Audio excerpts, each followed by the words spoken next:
Por un momento, invirtamos un poquito de esfuerzo en recordar lo que hemos venido diciendo en la primera parte del capítulo 1 de Colosenses.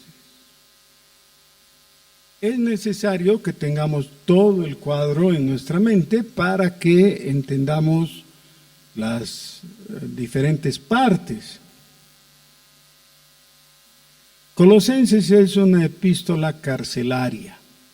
Así se la clasifica porque fue escrita desde la cárcel y está en el grupo de epístolas con Efesios y Filipenses. Generalmente se agrupa las tres y son muy parecidas las tres. Sobre todo Efesios y Colosenses son epístolas paralelas. Tienen mucho contenido similar, pero con un enfoque diferente. Hemos dicho que Colosenses es una epístola cristológica. En cambio, Efesios es una epístola eclesiológica. No quiere decir que en Efesios no se habla del Señor Jesús. Claro que sí, pero el énfasis está en la iglesia. En cambio, en Colosenses se habla de la iglesia, pero el énfasis está en la persona del Señor Jesucristo. Así que Colosenses es una clase de cristología. Si uno quiere saber más del Señor Jesús, hay que ir a Colosenses, a los evangelios, a la epístola a los hebreos, y eso conforma toda nuestra doctrina, principalmente, por supuesto, de Apocalipsis también. Ahora, en Colosenses tenemos algunas afirmaciones fundamentales que necesitamos recordar. Ahora, no estoy hablando de esos recuerdos que vienen peregrinamente a la mente, a nuestras mentes, porque no sabes cómo es que se han establecido. Ya esos recuerdos de cosas que han ocurrido alguna vez en tu vida y ¿por qué las recuerdas? No sabes. No estoy hablando de eso. Estoy hablando de tener la voluntad de memorizar algo, de aprender algo y de establecerlo como parte del tesoro que guardas en tu mente. ¿Qué guardas en tu mente? Joyas, ¿no? Espero, joyas bíblicas. Esas joyas están ahí porque tú las has escogido. Estaban en el anaquel de la joyería, o sea, la Biblia. Pero tú las has escogido y las has guardado. Y eso está bien. Eso es lo que hay que hacer con algunos de los textos de Colosenses. Ahora, lo ideal sería tener la memoria de Andrés Revilla, ¿no? Que por la razón que he dicho, seguramente, ha aprendido todo Filipenses de memoria, toda la epístola. Y puede repetir de principio a fin. ¡Qué bien!, ¿no? ¡Qué bien! Se permite tener un poco de envidia santa. Yo no la tengo. Pero tal vez tú digas, no, Filipenses es muy corto. Efesios es más larguito. No, pero con Colosenses vamos a empezar con un versículo, ya que no podemos olvidar. Entonces, sus Biblias están abiertas en Colosenses capítulo 1, versículo 15. ¿Qué tal si tu compañero ocasional, el que está a tu lado, descubre que no has memorizado? ¿Qué le autorizas para que te haga? Por ejemplo, yo, si tuviera un compañero aquí a mi lado, le autorizaría que me despeine en penitencia, ¿no? Castigo. Sería un buen castigo, ¿no? Ya. Colosenses, capítulo 1, versículo 15.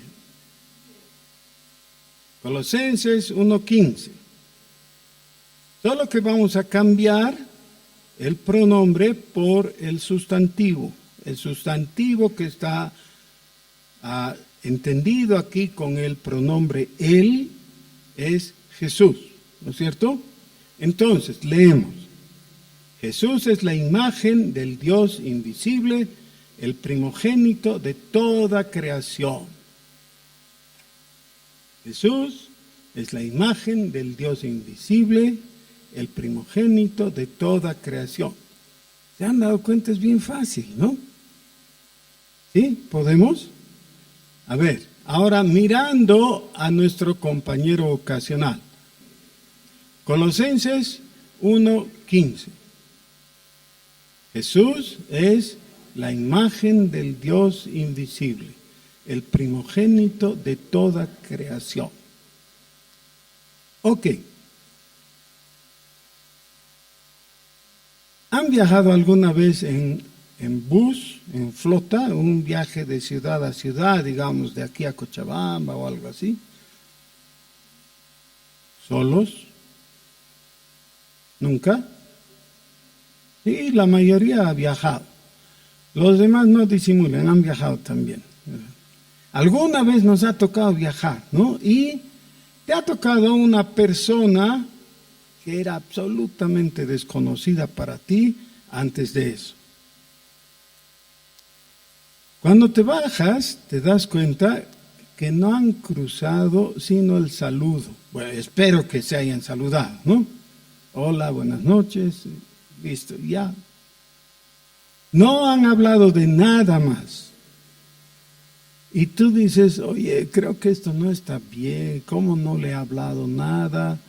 Tampoco le he dado cara para que me hable algo.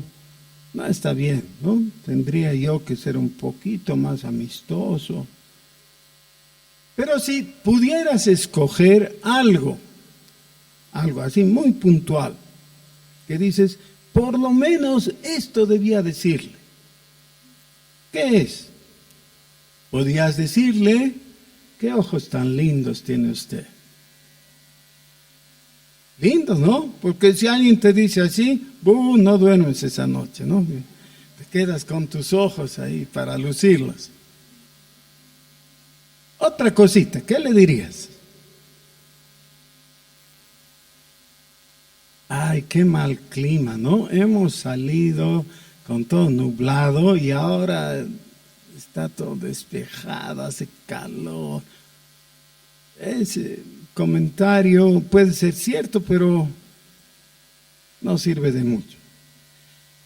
Si vamos escogiendo de la cantidad enorme de posibilidades para decirle a algo muy puntual y valioso, como dije antes, una gema.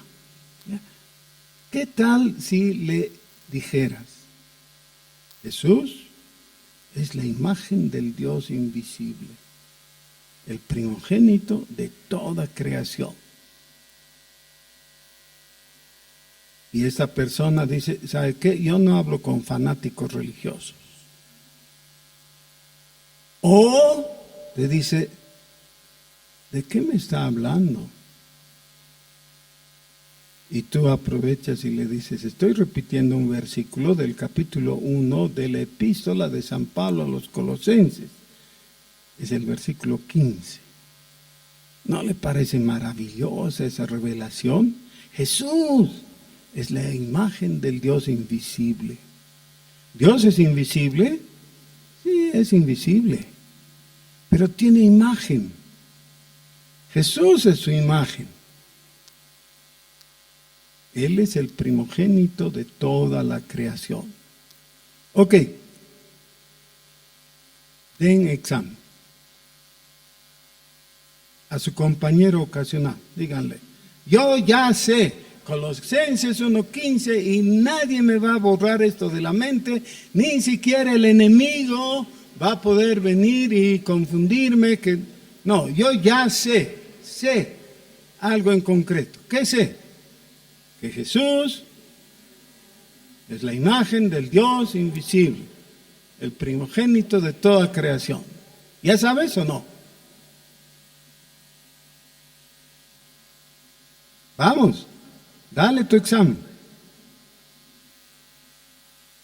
Ok, a continuación, el apóstol les explica mucho más de Jesús. Ya utiliza el pronombre masculino en tercera persona, él. Está en el versículo 15 que hemos repetido, en el 16, y va en cada versículo por lo menos una vez, va mencionando a Jesús, quién es Jesús, cómo es Jesús, etc. Y luego llegamos al pasaje en el cual hemos meditado la semana pasada. ¿Se acuerdan? 3 versículos nomás. O sea, los versículos 21 al 23. Ahí, por un momento, el apóstol nos cambia de dirección. ¿Qué había hecho al principio? Había llevado nuestros ojos para fijarlos en Cristo, ¿no? ¿Quién es Cristo? Él es la imagen del Dios invisible. Y sigue con todo.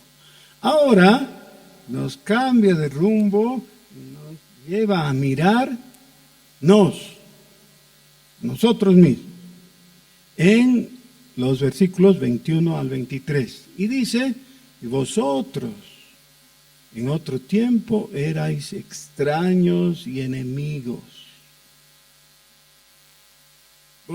Toda la alegría de poder saber quién es Jesús se te pierde mirándote a ti que eras un extraño y enemigo. Pero esa aparente mala noticia se torna en buena noticia, porque la última frase del versículo 21 también hay que memorizar. Fíjense, es otra maravilla. ¿Qué dice? Ahora os ha reconciliado. O sea, ese Jesús que es la imagen del Dios invisible ha logrado algo maravilloso en tu favor. Eras un extraño y enemigo, pero ahora has sido reconciliado con Dios. ¿Qué versículo es ese? El 21, última frase, ¿no? Colosenses 1:21. Dios nos ha reconciliado consigo mismo en Cristo. Bueno, eso conforma el marco de referencia de lo que vamos a leer ahora. Así que abran sus Biblias. Capítulo 1, versículos 24 para adelante. Con mucha atención, por favor, no se distraigan, es muy importante esto. Ahora me gozo en lo que padezco por vosotros y cumplo en mi carne lo que falta de las aflicciones de Cristo por su cuerpo, que es la iglesia, de la cual fui hecho ministro según la administración de Dios que me fue dada para con vosotros, para que anuncie cumplidamente la palabra de Dios, el misterio que había estado oculto desde los siglos y edades, pero que ahora ha sido manifestado a sus santos, a quienes Dios quiso dar a conocer las riquezas de la gloria de este misterio entre los gentiles, que es Cristo en vosotros, la esperanza de gloria, a quien anunciamos, amonestando a todo hombre y enseñando a todo hombre en toda sabiduría, a fin de presentar perfecto en Cristo Jesús a todo hombre. Para lo cual también trabajo luchando según la potencia de Él, la cual actúa poderosamente en mí, porque quiero que sepáis cuán gran lucha sostengo por vosotros y por los que están en la Odisea, y por todos los que nunca han visto mi rostro, para que sean consolados sus corazones, unidos en amor, hasta alcanzar todas las riquezas del pleno entendimiento, a fin de conocer el misterio de Dios el Padre y de Cristo, en quien están escondidos todos los tesoros de la sabiduría y del conocimiento. Y esto lo digo para que nadie os engañe con palabras persuasivas, porque aunque estoy ausente en cuerpo, no obstante en espíritu estoy con vosotros, gozándome y mirando vuestro buen orden y la firmeza de vuestra fe en Cristo. Por tanto, de la manera que habéis recibido al Señor Jesucristo, andad en Él, arraigados y sobreedificados en Él, y confirmados en la fe, así como habéis sido enseñados, abundando en acciones de gracias. Amén.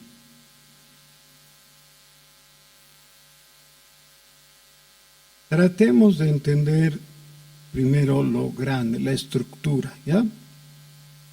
Y yo sé que la forma de escribir del apóstol Pablo y de Pedro también en sus epístolas no es tan fácil, ¿no? Es más o menos como para leer y decir, ¿qué? ¿Qué dijo? Y si alguien después de leer los dos te dice, ¿qué dijo? Ni idea, ¿qué habrá dicho? Ah, bueno, pero es cuestión de ponerle atención y de volver a leer si es necesario. ¿Qué dijo en la primera parte? Dijo, ¿quién es Jesús? ¿Qué dijo en la segunda parte? Dijo, ¿quiénes somos nosotros? Y nuestro estado lamentable. Pero al final del versículo 21 dice, os ha reconciliado. Ahora, ¿cómo nos ha reconciliado? Eso se puede responder en diferentes niveles. Tenemos el nivel teológico. La última frase del versículo 21 es el nivel teológico, es una información sencilla, clara, dice, ahora os ha reconciliado. Una afirmación teológica. Listo. Todavía no es satisfactoria, porque enseguida viene una pregunta a todos los que están atentos, que es, ¿cómo? ¿Cómo nos ha reconciliado? Y entonces viene la explicación del cómo. Pero parte del cómo tiene que ver con el elemento mecánico o instrumental de cómo Dios te ha alcanzado. ¿Cómo? Dios ha extendido su misericordia y te ha alcanzado. Y esa parte instrumental es que ha enviado a un evangelista. En Romanos capítulo 10, el apóstol Pablo hace una serie de preguntas para saber cómo es ese cómo, ¿eh? Cómo se desarrolla. Y dice, ¿cómo van a creer si no han oído? ¿Cómo van a oír si no hay quien les predique?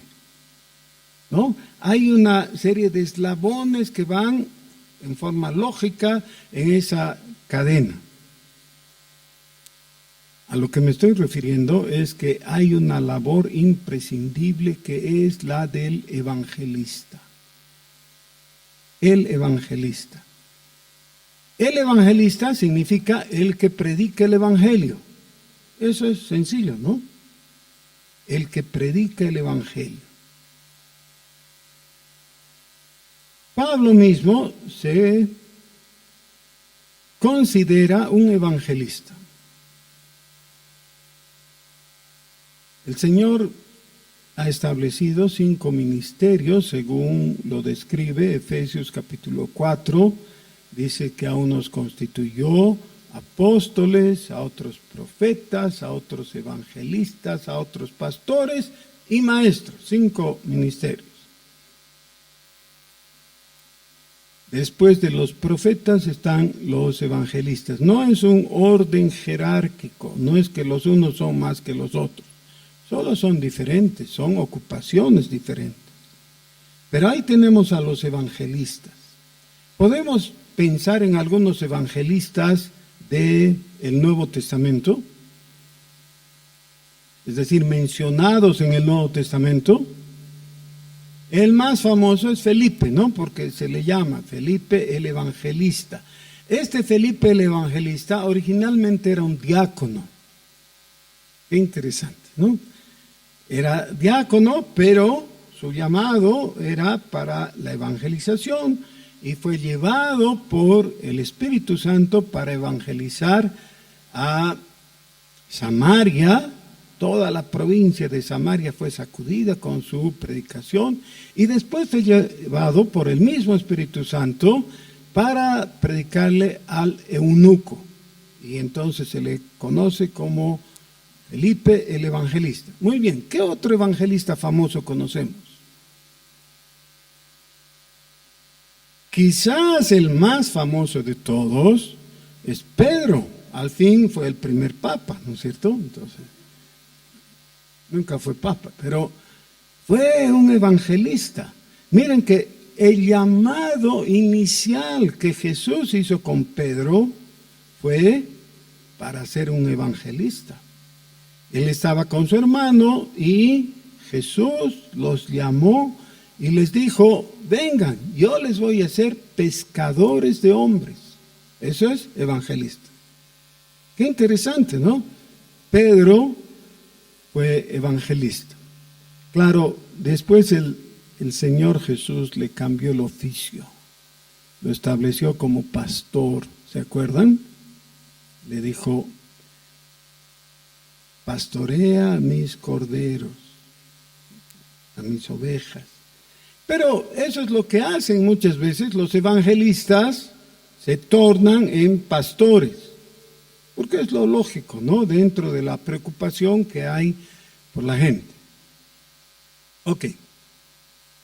Pero el evangelista fundamental, el primer evangelista de todos, es el Señor Jesús. Él es el predicador del evangelio. Y en los evangelios sinópticos así está presentado, sobre todo en Marcos. En Marcos, después de alguna introducción breve, dice que Jesús salió predicando el evangelio. ¿Cuál era la predicación de Jesús? El tiempo se ha cumplido. El reino de los cielos se ha acercado. Arrepentíos, creed en el evangelio. Ahora, hay formas y formas de decir las cosas, ¿no es cierto? Alguien al pasar te dice, ¿Qué dijo? Y entonces le haces volverse y te dice que creas en el evangelio. Sopenco. No, sopenco no. Que creas en el evangelio. Hay otras formas de decirlo, ¿no? ¿Qué formas? ¿Alguien me puede ayudar? ¿Cómo sería otra forma de decir que creas en el evangelio?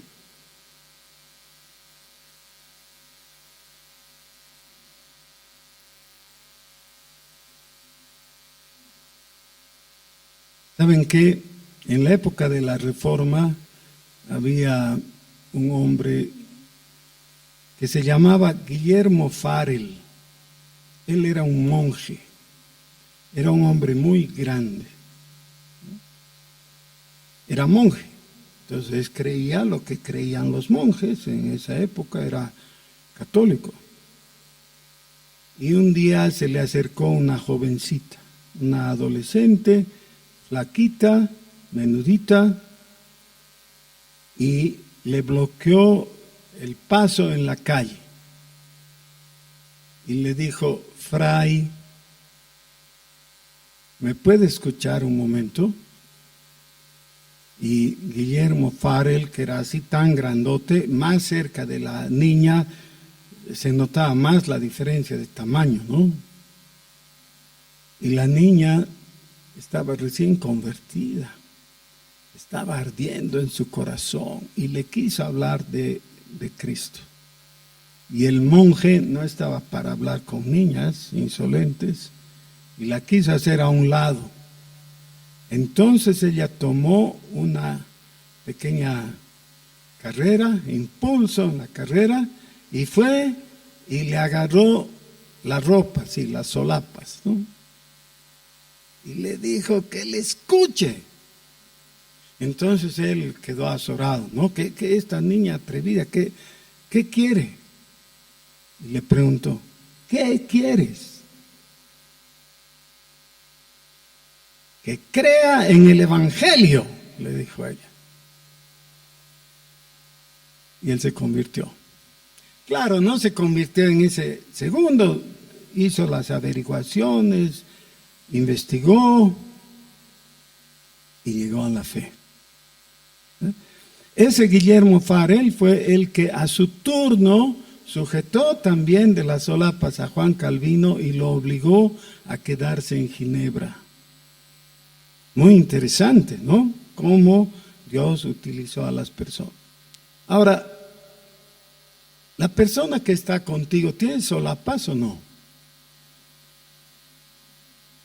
¿O tiene chompa nomás? Una chompita. Ya, igual, no necesitas agarrarlo por las solapas, ya en absoluto. Pero lo puedes mirar con respeto y cariño y decirle, fulanito, te ruego que creas en el Evangelio, que recibas el Evangelio. No te puedes equivocar en esa petición, en esa instrucción, en ese mandato. No te puedes equivocar. ¿Saben por qué? Es de Jesús. ¿Ya? En su predicación, Él dijo eso. El tiempo se ha cumplido. El reino de los cielos se ha acercado. Arrepentíos y creed en el Evangelio. Marcos 1:15. Otro tesoro, ¿ves? Que está en mí. Cree en el Evangelio. Ahora, ¿es lícito agarrar por las solapas a la gente que está pretendiendo gambetearte? No, esa es una forma, una expresión nomás, no estoy diciendo que lo hagan. Lo que estoy diciendo es que debiera ser algo que te importe. Estoy diciendo que no es cuestión de que al pasar le digan, no, te pases. ¿Y qué dijo? ¿Qué diría? No. Tienes que hacer que para la otra persona sea comprensible y sea potable. Miren, el apóstol da una especie de testimonio diciendo, ahora me gozo en lo que padezco. ¿Qué quiere decir padezco? Sufro, sí. Me gozo en sufrir por ustedes. Los colosenses podrían responderle, a ver un ratito, Pablo, ¿por qué pues sufres por nosotros? Porque ustedes están en el proceso, pero no han concluido ese proceso. Y ahora esto es algo que necesitamos comprender bien, necesitamos reflexionar y comprender bien. ¿Cuándo ocurre la salvación? Es decir, el que está yendo por el camino, el peregrino que está yendo por su camino, que es cada hombre, está yendo en camino de destrucción. ¿Se acuerdan del cuadro de los dos caminos? Un camino va a la gloria, el otro camino va a la destrucción. El uno es camino ancho, el que va a la destrucción, el otro es camino angosto. El Señor Jesús también dice eso es parte del Sermón del Monte. Entrad por la puerta estrecha, porque ancha es la puerta y espacioso el camino que llevan a la perdición. Pero angosta es la puerta y estrecho el camino que llevan a la vida, y pocos son los que la hay. Todo ser humano está en el camino de la destrucción. Concluye en el lago de fuego. Todo ser humano. El evangelista es aquel que le dice, para, detente, no sigas por ahí. Estás en el camino ancho, estás equivocado. Estás ofendiendo a Dios, eres enemigo de Dios. Detente, arrepiéntete, vuélvete. Ese vuélvete a veces se traduce por arrepiéntete. La palabra original en el hebreo es una que ahora pueden memorizar también. Es sob. S-O-B se escribiría en español. Sob. ¿Y qué quiere decir? Vuélvete. El que está yendo en una dirección, converge, da la vuelta y va en la dirección contraria. Eso es sob. Es la instrucción que da Dios, por ejemplo, en el libro de Oseas. Ya ahí el profeta Oseas, de parte de Dios, le dice al pueblo de Israel, no puedes seguir así, necesitas volverte. Y Dios añade diciendo, vuélvete a mí. Ok, eso es lo que está diciendo el evangelista. Vuélvete. Jesús lo había dicho y Jesús nos envía a todos nosotros para decir lo mismo. El Señor Jesús, cuando aparece ya resucitado, se pone entre los discípulos y les dice, como el Padre me envió, yo les envío a ustedes. Así les envío yo a ustedes. Es decir, el mismo mensaje, la misma actitud. Y con actitud quiero enfatizar que nadie puede hacerlo esto sin una carga anímica en su corazón. Quiero evangelizar. ¿Para qué? Para que el pecador se convierta. Y si el pecador no se convierte, no me importa. Yo ya me convertí, ya soy salvo, ¿qué me importa? Él es responsable de sí mismo. ¿Sí? Así es.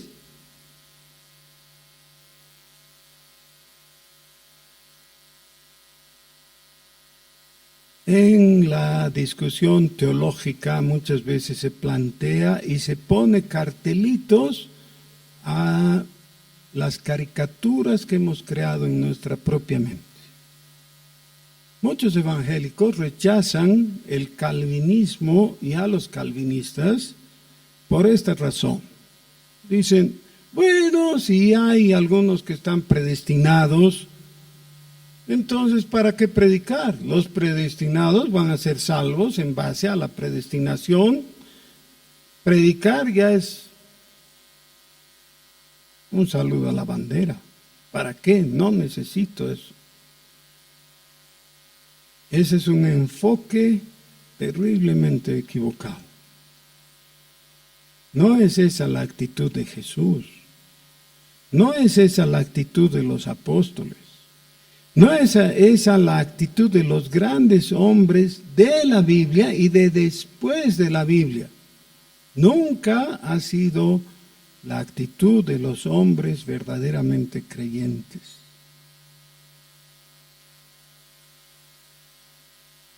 Esa acusación de que el calvinismo lleva a la inactividad y a la falta de celo por la evangelización es una calumnia. ¿Saben qué? Juan Calvino, en sus años de ministerio, discipuló personalmente a 70 personas escogidas. Él estableció una universidad teológica en Ginebra, pero escogió a 70 estudiantes a los que él personalmente les fue enseñando y les enseñó. De esos 70 estudiantes, 43 murieron en la obra misionera.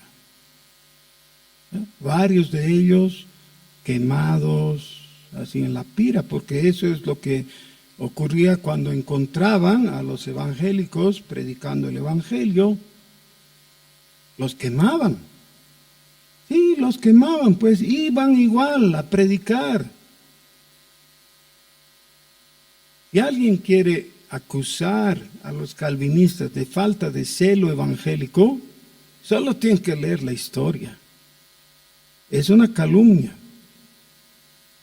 El verdadero calvinista arde en deseo de comunicar el evangelio a los demás y predica con celo y con ánimo, igual que lo que está haciendo el apóstol Pablo. Si hay un escritor de la Biblia que habla claramente de la predestinación y de la soberanía de Dios, ese es Pablo. Pero en sus propias palabras dice: estoy dispuesto a morir con tal de ir y comunicar el evangelio. Por amor a los pecadores. Por eso dice aquí: me gozo en lo que padezco.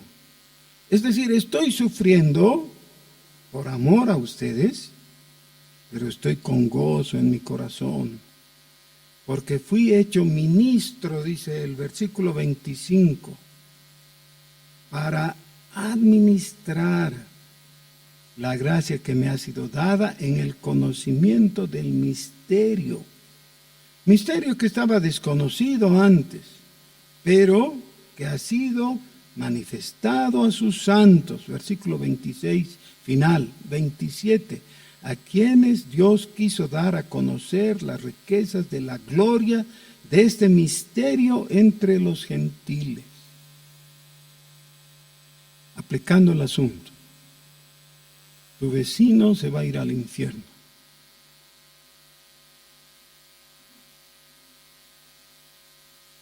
Y si quieres poner la relación de causa y efecto, la causa es porque no le has hablado del Señor. Eso es. No le has hablado del Evangelio. Y no vengas a poner una nubecita de polvo para confundir las cosas y decir: pero ¿para qué le iba a hablar? Y si no estaba predestinado. No vas a poder tomarle el pelo a Dios. Dios te ha mandado a predicar el Evangelio con esperanza, con calidad, con pasión.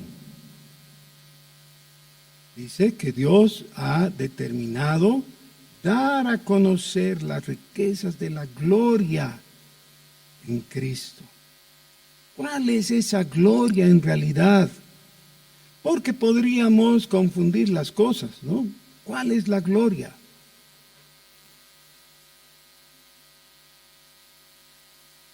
Cristo en vosotros. Esa es la gloria. Y esa es la esperanza de gloria. Miren qué cosa maravillosa poder anunciar al pecador. No necesitas estar en enemistad con Dios. Puede ser reconciliado. Ya Dios ha hecho la reconciliación. Solo necesitas extender tu mano con humildad y recibir el depósito de justificación. Recibir por la fe lo que Dios ya ha provisto. Justicia en Cristo. A eso a veces le decimos abrir las puertas del corazón o recibir a Cristo. Algunos usan el término aceptar a Cristo, lo cual no es bíblico, por si acaso. Recibir a Cristo es bíblico. Es decir, abrirle tu corazón, decirle, yo creo lo que tú dices. Esa invitación del Señor, he aquí yo estoy a la puerta y llamo, es una invitación a la iglesia que se creía cristiana, pero que estaba sin Cristo. Estoy a la puerta. Tú me has rechazado hasta ahora, sí, pero todavía estoy a la puerta. Todavía cuando oyes el sonido puedes abrir. Dice el apóstol, estoy sufriendo por ustedes. ¿Por qué? Porque todavía Cristo no ha sido formado en ustedes. Tienen una fe en el sentido de reconocer que hay alguien que es Dios. Tienen una fe correcta en el sentido de reconocer que Dios se ha manifestado por Jesucristo, su Hijo. Sí, pero no tienen la fe de haberse compenetrado en fe, de haber recibido la realidad de la presencia de Jesucristo. Otra vez la pregunta, ¿en qué momento eres salvo? Cuando dices sí a la verdad teórica de Dios, o cuando abres tu corazón. Porque cuando abres tu corazón, el Señor entra y convierte tu corazón en un templo. Y cuando Jesús está en el templo de tu corazón, ya no hay lugar más para nada. No hay ídolo que pueda permanecer. Todo tiene que ser expulsado. Si Jesús está en tu corazón de verdad, solo está Jesús. Ningún otro ser a quien tú puedas dar culto. Dice el apóstol, porque quiero que sepan ustedes cuán gran lucha sostengo por ustedes y por los de la Odisea. La Odisea estaba ahí cerquita de Colosas. Y por todos los que nunca han visto mi rostro, para que sean consolados sus corazones, unidos en amor, hasta alcanzar todas las riquezas de del pleno entendimiento, a fin de conocer el misterio de Dios, el Padre y de Cristo. Cuando piensas, no, yo ya tengo suficiente de Jesús, no quiero más. Cuando lo haces en el sentido de declarar, soy cristiano, pero no soy fanático. ¿Sabes qué? Deshonras al Señor cuando dices eso. Si nosotros entendiéramos la profundidad del amor de Cristo y cómo Él ha abandonado sus derechos para entregar su vida en una muerte desastrosa por nosotros, no podría decir, pero no soy fanático. ¿Cómo? No estoy diciendo que ser fanático es lo correcto, porque eso implica tener los ojos medio cerrados. No necesitas ser fanático, pero tienes que ser radical. Tienes que abrazar de todo corazón la fe en Jesucristo. Tienes que rechazar todo lo demás. Eso tiene que embargar tu corazón. Y con esa pasión tienes que comunicar el Evangelio a las otras personas. Que el mensaje que estás dando en su sustrato implique que te importa la otra persona. No que le estés diciendo, bueno, si quiere se va al cielo, si quiere se va al infierno. Al fin, el cielo debe ser bien aburrido, ¿no? Por ahí te va bien en el infierno, dicen que es lleno de fiestas y cosas. Sí, pero ¿quién dice? ¿Se acuerdan, no? De ese hombre que fue al cielo y al entrar San Pedro le dijo, ¿sabe qué? El sistema se ha colgado, no tengo. Así que mientras me arreglan todo esto de la computación, vaya a dar una vuelta ahí. Súbase a una nubecita y pasee, le dice. Ya, obediente el hombre, va y pasea y después de un rato estaba aburrido. Y dice, bien aburrido había sido el cielo, ¿no? Que de repente ve navegando por ahí una nube grande, pero no era blanca, era rosada.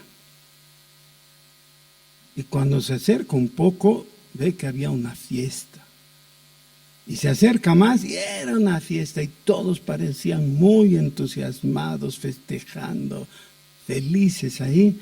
Y les hace señas y se acerca más y ve un letrero. Ahí decía, el infierno. Entonces él dice, yo quiero ir al infierno.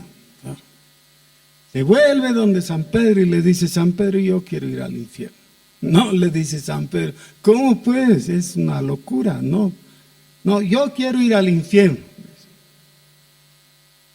Bueno, vaya al infierno.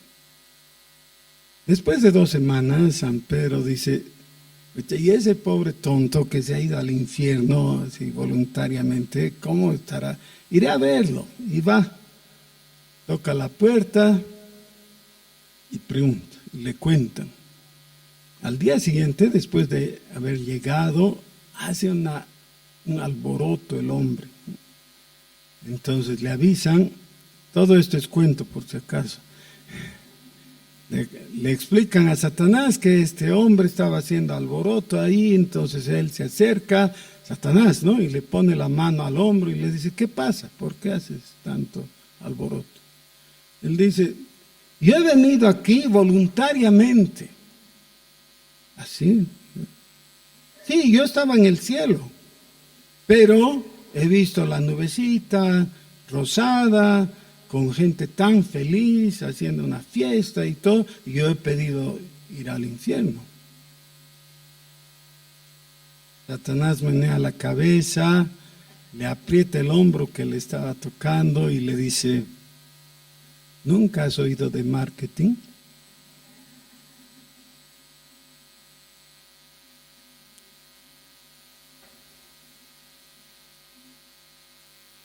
No se trata de hacer marketing, se trata de entender y de creer las palabras de aquel que nunca ha mentido. Jesucristo nunca ha mentido. Y Él nos ha ofrecido entrar a su presencia, estar en su gloria, pero lo que necesitamos es fe en Jesucristo, fe en Jesucristo. Necesitamos fe en Jesucristo. ¿Por qué? Porque Él es la imagen del Dios invisible. Es el primogénito de toda creación. Todas las cosas están en Él y en Él persisten. En Él subsisten. Él sostiene todo. Necesitas a Jesucristo.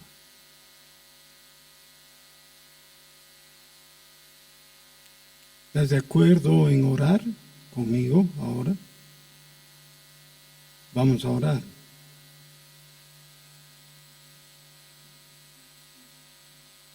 Señor nuestro, estamos delante de ti reconociendo que para ti todo esto de la salvación no ha sido un juego, no ha sido una distracción. Ha sido el plan perfecto por el cual tú has entregado tu vida preciosa, la vida del justo, para que nosotros los culpables podamos ser salvos. Gracias, Señor. Gracias, Señor. Te bendecimos y queremos decirte que queremos tenerte en nuestro corazón. Alabamos tu nombre. Bendito seas Jesús. Amén.